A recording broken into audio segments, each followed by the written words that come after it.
Hello friends, welcome to கல்டா info Tamil. மனுஷங்களுடைய பல தேவைக்காக கலப்பு உயிரினங்களை உருவாக்கணும்னு நினச்ச சோதனையினால் ஏற்பட்ட வினோதமான விஷயங்களை தான் இந்த வீடியோவில் பார்க்க போகிறீங்க. இந்த வீடியோ ரொம்பவே இன்ட்ரெஸ்டிங்காக இருக்கும், அதனால் ஸ்கிப் பண்ணாமல் முழுசாக பாருங்கள்.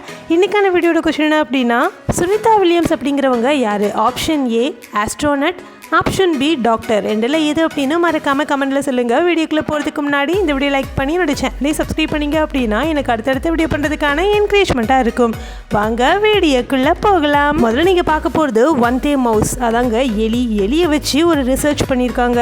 அதாவது எலியுடைய உடம்புல மனுஷங்களுடைய ஆர்கன்ஸை வளர வச்சுருக்காங்க. அதில் முதலாக ஸ்கைஃபை மூவியில் வர மாதிரி இந்த மாதிரி எலிக்கு மனுஷங்களுடைய காது மாதிரியான ஒரு ஆர்கனை வளர வச்சுருக்காங்க. சக்ஸஸ்ஃபுல்லாக வளரவும் வச்சுட்டாங்க. இந்த ஒரு விஷயத்த ஒன் டே மவுஸ் அப்படின்னு சொல்லிட்டு 1993 ஹெட்லைன்ஸில் பரபரப்பாக பேசப்பட்டுச்சு. இந்த எக்ஸ்பிரிமெண்ட்டில் மனுஷங்களுடைய கார்டிலேஜ் செல்ஸ் எடுத்து இந்த எலிக்கு இன்ஜெக்ட் பண்ணியிருக்காங்க. இதனால் எலியுடைய முதுகில் மனுஷங்களுடைய காது மாதிரியான ஆர்கன் வளர ஆரம்பிச்சிருக்கு. இந்த மாதிரி பண்ணுறதுக்கான முக்கியமான காரணமே இந்த மாதிரி ஆர்கன் டிரான்ஸ்பிளான்டேஷன்லாம் பண்ணுவாங்க தெரியுமா, அதுக்கு ஆர்கன்ஸ் தட்டுப்பாடு ஏற்படுது. இந்த மாதிரி ஆர்டிஃபிஷியலாக ஆர்கன்ஸை உருவாக்குனாங்க அப்படின்னா நிறைய மனுஷங்களுடைய உயிரை காப்பாற்றலாம் அப்படின்னு சொல்லிட்டு தான் இந்த எக்ஸ்பிரிமெண்ட்டும் நடந்திருக்கு. காது மட்டும் கிடையாது, ஹார்ட்ஸ், லங்ஸ்ன்னு சொல்லிட்டு ஏகப்பட்ட ஆர்கன்ஸை உருவாக்கி இது மூலமாக நிறைய பேருக்கு டிரான்ஸ்பிளான்டேஷன் பண்ணலாம் அப்படின்னு சொல்லியிருக்காங்க. ஆனால் இதில் ஒரு முக்கியமான விஷயம் என்ன அப்படின்னா, இந்த மாதிரியான டிரான்ஸ்பிளான்டேஷன் எல்லா மனுஷங்களுக்கும் ஒத்துக்கிடாது, ஒரு சிலருக்கு மட்டும்தான் ஒத்துக்கிடும். அதனால இது சக்ஸஸ்ஃபுல்லான ஒரு எக்ஸ்பிரிமெண்ட் கிடையாது அப்படின்னு சொல்லியிருக்காங்க. விலங்குகளுடைய உடம்புல மனுஷங்களுடைய எல்லா உறுப்புகளையும் வளர வைக்கலாம், ஆனால் மனுஷங்களுடைய பிரெயினை மட்டும் வளர வைக்கிறது ரொம்பவே காம்ப்ளிகேட்டடாக இருக்கும். அப்படிங்கிறதுனால இந்த ஆராய்ச்சியையே தடை பண்ணிட்டாங்க. ஆனாலும் சீக்ரெட்டாக இந்த மாதிரி ஆராய்ச்சி போயிட்டு தான் இருக்குது அப்படின்னு சொல்லப்படுது. அடுத்ததான் நீங்கள் பார்க்க போகிறது சிம்பான்சி அண்ட் ஹியூமன். ஒரு பரபரப்பான விஷயம் பேசப்பட்டது என்ன அப்படின்னா, மனுஷனையும் சிம்பான்சியையும் கலந்து ஹைப்ரிட் பண்ணி ஒரு புதுமையான உயிரினத்தை ஸ்கைஃபை த்ரில்லர் மூவியில் வர மாதிரி உருவாக்கியிருக்காங்க ரியல் லைஃப்லையும் அப்படின்னு ஒரு செய்தி ரொம்பவே பரபரப்பாக பேசப்பட்டுச்சு. இதுக்காக 2018 சைக்காலஜிஸ்டான கார்டன் கலூப் கிட்ட பேட்டி எடுக்கிறாங்க. அவர் சொன்ன விஷயம் என்ன அப்படின்னா, ஹியூமன் அண்ட் சிம்பான்சி ஹைப்ரிட் உயிரினத்தை ஹியூமன் ஜெட் அப்படின்னு கூப்பிடுறாங்க. அவர் என்ன சொல்லியிருக்காருன்னா, இந்த மாதிரி ஒரு ரிசர்ச் நடந்தது உண்மைதான். 1920s ரிசர்ச் ஃபெசிலிட்டி இருக்கக்கூடிய ஆரஞ்ச் பார்க் ஃப்ளோரிடாவில் இருக்குது. இந்த இடத்துல தான் இந்த ரிசர்ச் நடந்தது. இதுக்காக சேன் அப்படின்னு அழைக்கப்படுற ஃபீமேல் சிம்பான்சியையும் மனுஷனுடைய, அதாவது அந்த மனுஷன் யாருன்னே தெரியாது அன்னோன் டோனர்கிட்ட இருந்து எடுக்கப்பட்ட மனித உயிரணுக்களை ஃபீமேல் சிம்பான்சிக்கு செலுத்தி அது ஒரு குழந்தையும் பெற்றெடுத்திருக்கு. அது பார்க்குறதுக்கு சிம்பான்சி மாதிரியும் ஹியூமனுடைய கேரக்டர்லையும் இருந்திருக்கு அப்படின்னு சொல்கிறாங்க. இது உண்மையாக இருந்தது அப்படின்னா இதுதான் ஹிஸ்ட்ரியிலேயே ரொம்ப ரொம்ப கான்ட்ரோவர்ஷியல் ஒரு டாபிக்காக இருக்கும் அப்படின்னு சொல்லியிருக்கிறாரு. ஆனால் இப்படி உருவாக்கப்படுற உயிரினங்கள் ரொம்ப காலம் உயிர் வாழாது, உடனே அதாவது 1-2 நாள்லேயே இறந்து கூட போகலாம். அந்த மாதிரி தான் இந்த மாதிரி ஒரு உயிரினத்தை உருவாக்கி அது சீக்கிரமே இறந்தும் போயிருக்கு. ஆனால் இதுக்கு எந்த ஒரு ஃபிசிக்கல் எவிடன்ஸும் கிடையாது. முழுமையாக நம்மக்கிட்ட இருந்து இதை மறைச்சிட்டாங்க அப்படின்னு சொல்லியிருக்கிறாரு. ஆனாலும் இதுக்கான ஆராய்ச்சி இன்னுமே போயிட்டு தான் இருக்குது அப்படின்னு சொல்லியிருக்கிறாரு. அடுத்ததான் நீங்கள் பார்க்க போகிறது சூப்பர் பால் பைத்தான். இந்த பாம்பை பாருங்களேன், ரொம்ப குட்டியாக நார்மலான பாம்பு மாதிரி இல்லாமல் ரொம்ப வித்தியாசமாக இருக்குல்ல. ஆக்சுவலாக இது ஹைப்ரிட் ப்ரீட் அப்படின்னு சொல்கிறாங்க. பால் பைத்தானையும் பிளட்டி ஷார்ட் டெயில் பைத்தானையும் கலந்து தான் இந்த மாதிரி ஒரு பாம்பை உருவாக்கியிருக்காங்க.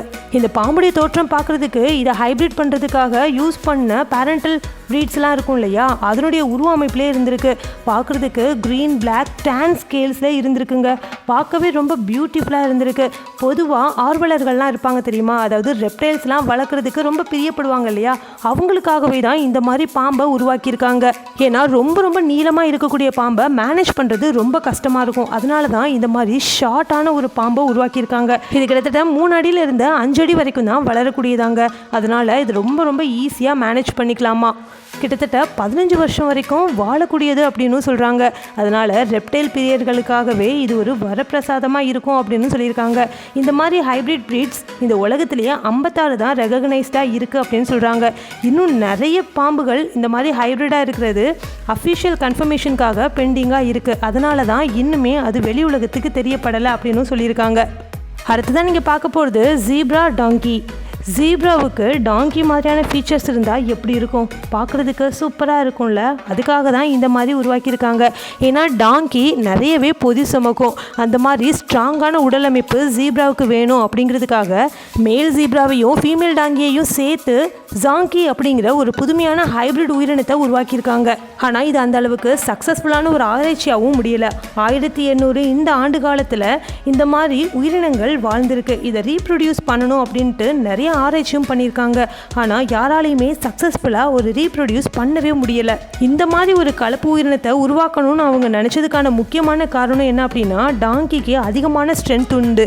அதனால் நிறைய பொருட்களை சுமந்து போகும். அது மட்டும் இல்லாமல் ஜீப்ரா இருக்கு இல்லையா, வரிக்குதிரை, அதுக்கு டிசீஸை ரெசிஸ்ட் பண்ணுறதுக்கான சக்தி உண்டு. அதாவது இம்யூனிட்டி பவர் அதிகமாக இருக்கும். அது அப்படிங்கிறதுனால அதிகமான டிசீஸ் அதை சீக்கிரமாக வந்து தொற்றாது அப்படின்றதுக்காகவும் ஜீப்ராவையும் டாங்கியையும் கலக்கணும் அப்படின்னு அவங்க நினச்சிருக்காங்க. ஆனால் இயற்கையாக அந்த வேலையை செஞ்சுருக்குங்க. கென்யாவில் இருக்கக்கூடிய சூலா ஹில்ஸ் நேஷனல் பார்க் இருக்கு இல்லையா, 2020 வருஷம் கேர் கிவர்ஸ் எல்லாருமே ஒரு ப்ரெக்னென்ட் ஜீப்ராவை ரெஸ்கியூ பண்ணி எடுத்துகிட்டு வந்திருக்காங்க. அதுக்கப்புறம் அதுக்கு நல்லபடியாக ஜீப்ரா குட்டி போடுறதுக்கும் ஹெல்ப் பண்ணியிருக்காங்க. ஆனால் எல்லாரையும் ஆச்சரியப்படுத்துகிற விதத்தில் அது போட்ட குட்டி என்ன தெரியுமா? டாங்கி வித் ஜீப்ராங்க. அதாவது டாங்கிக்கு கால் பகுதியில் மட்டும் ஜீப்ரா மாதிரியான ஸ்ட்ரைப்ஸ் இருக்கிற மாதிரி உருவாகியிருக்கு. இது மனுஷங்க உருவாக்காமல் இயற்கையாகவே ஜீப்ராவும் டாங்கியும் கலந்ததுனால இந்த மாதிரி ஒரு உயிரினம் உருவாகியிருக்கு. கடைசியில் ஆராய்ச்சியாளர்கள் ஆசைப்பட்ட மாதிரி ஜாங்கி அப்படிங்கிற உயிரினம் இயற்கையாகவே உருவாகிருச்சு. அடுத்ததான் நீங்கள் பார்க்க போகிறது டோடோ பேர்டு. கார்ட்டூனில் இந்த பேர்டை அதிகமாக பார்த்துருப்போம். இந்த பேர்ட் பார்க்குறதுக்கு ரொம்பவே சூப்பராக இருக்கும். எக்ஸ்ட்ராடினரியான லுக்கிங்லையும் ரொம்ப மெமரபுளான கிரியேச்சராகவும் இருந்திருக்குங்க. இந்த பறவை பார்க்குறதுக்கு ரொம்ப அழகாக இருக்கும். இந்தியன் ஓஷனில் மாயஸ் அப்படிங்கிற ஐலாண்ட் இருக்குது. அதில் தான் இந்த பறவை வாழ்ந்துச்சு. இந்த பறவைக்கு சயின்டிஃபிக்கலாக ராஃபஸ் கேடஸ் அப்படிங்கிற பேருண்டுங்க. இந்த பறவை மாயஸ் அப்படிங்கிற ஐலாண்டில் அதனுடைய ஈகோ சிஸ்டத்துக்கு ரொம்பவே உதவிகரமாக இருந்திருக்கு. ரொம்ப யூனிக்கான பேர்டாகவும் இருந்திருக்கு. ஆனால் இதனுடைய வாழ்விடத்தை இழந்ததுனால இந்த பறவைகள் கொஞ்சம் கொஞ்சமாக அழிஞ்சு வரக்கூடிய உயிரினங்களாகவும் மாறிட்டு, அதனால கவர்மெண்ட்டே இந்த பறவை எக்ஸ்டிங்க்ட் அப்படின்னு அறிவிச்சிட்டாங்க. அதாவது அழிந்து வரக்கூடிய உயிரினம், இதை பாதுகாக்கணும், இதை வேட்டையாடக்கூடாது அப்படின்னு அறிவிச்சிட்டாங்க. இதனுடைய சைஸ்ன்னு பார்த்தீங்கன்னா பெரிய டர்க்கி கோழி இருக்கும் தெரியுமா, அந்த சைஸில் இருக்கும். அதாவது நல்ல ப்ளம்பியான பாடியோடையும் ஷார்ட்டான லெக்ஸோடையும் லார்ஜான கர்வ்டு இருக்கக்கூடிய பீக்ஸோடையும் இருந்திருக்கு. அதாவது பீஜான் இருக்கும் இல்லையா, அந்த மாதிரி இருந்திருக்குங்க. இப்படி ஒரு பறவை இருக்குது அப்படிங்கிறதே 16th செஞ்சுரியில் யூரோப்பியன் எக்ஸ்ப்ளோரர்ஸ் தான் கண்டுபிடிச்சிருக்காங்க. அதுக்கப்புறமா இந்த பறவையை பற்றி அதிகமான நியூஸஸ் பறவை இந்த பறவையை வேட்டையாடுறதுக்காக நிறைய பேர் வர ஆரம்பிச்சிட்டாங்க. ஏன்னா இதனுடைய ஃபெதராக இருக்கட்டும், அதனுடைய மீட், அதனுடைய எக்ஸ், இது எல்லாமே அதிகமான விலைக்கு போயிருக்குங்க. அது மட்டும் இல்லாமல் இந்த பறவைக்கு கொஞ்சம் கூட பயமே கிடையாது. ஆள் நடமாட்டமே இல்லாத ஒரு இடத்துல வாழ்ந்ததுனால இந்த பறவையை தாக்குதலுக்காக எந்த ஒரு உயிரினமும் வராது. அதனால மனுஷங்களையே பார்த்தது இல்லாமல் இருந்ததுனால திடீர்னு மனுஷங்க வந்து இதை வேட்டையாடும் போது இதுங்க தப்பிக்காம அங்கேயே இருந்திருக்கு. பயமே இல்லாமல் இருந்ததுனால இதை வேட்டையாடுறதும் ஈஸியாக இருந்திருக்கு. சயின்டிஸ்ட் இப்போ இந்த மாதிரி பறவையை உருவாக்கணும், திரும்பவும் உயிர்ப்பிக்கணும் அப்படின்னு சொல்லிட்டு இதுக்கு க்ளோசஸ்ட் ரிலேட்டிவான பீஜானுடைய டிஎன்ஏல இருந்து இந்த பறவையை உருவாக்குறதுக்காக ட்ரை பண்ணிட்டு இருக்காங்க. இப்போ உங்க எல்லாருக்கும் பிடிச்ச செக்ஷன் வந்தாச்சு. அதாங்க உங்க கமெண்ட்ஸ்லாம் ரிப்ளை பண்ண போறோம். வாங்க நம்ம சப்ஸ்கிரைபர்ஸ் என்ன கமெண்ட்ஸ் பண்ணியிருக்காங்கன்னு பார்க்கலாம். டைனோசர் அப்படிங்கிற உயிரினம் உண்மையா இல்லையா அப்படின்னு நான் லாஸ்ட் வீடியோவில் கேட்டிருந்தேன். அதுக்கு சுரேஷ் என்ன கமெண்ட் பண்ணியிருக்காங்கன்னா, டைனோசர் 200 மில்லியன் இயர்ஸ் முன்னாடி இருந்தது அப்படின்னு சொல்லியிருக்காங்க. இதே மாதிரி உங்களுடைய கமெண்ட்டும் என்னோட வீடியோவில் இடம்பெறணும்னு நினச்சிங்கன்னா ஒவ்வொரு வீடியோலையும் நான் கேட்குற கேள்விக்கு நீங்கள் மறக்காம கமெண்ட்டில் போய்ட்டு பதில் சொல்லணும். எந்த பதில் எனக்கு ரொம்ப பிடிச்சிருக்குதோ அந்த பதில் எடுத்து நான் என்னோட வீடியோவில் சொல்லுவேன். இந்த வீடியோ ரொம்ப பிடிச்சிருந்தது அப்படின்னா இந்த வீடியோ லைக் பண்ணி உங்கள் ஃப்ரெண்ட்ஸ் அண்ட் ஃபேமிலிக்கும் ஷேர் பண்ணுங்கள். Thank you friends.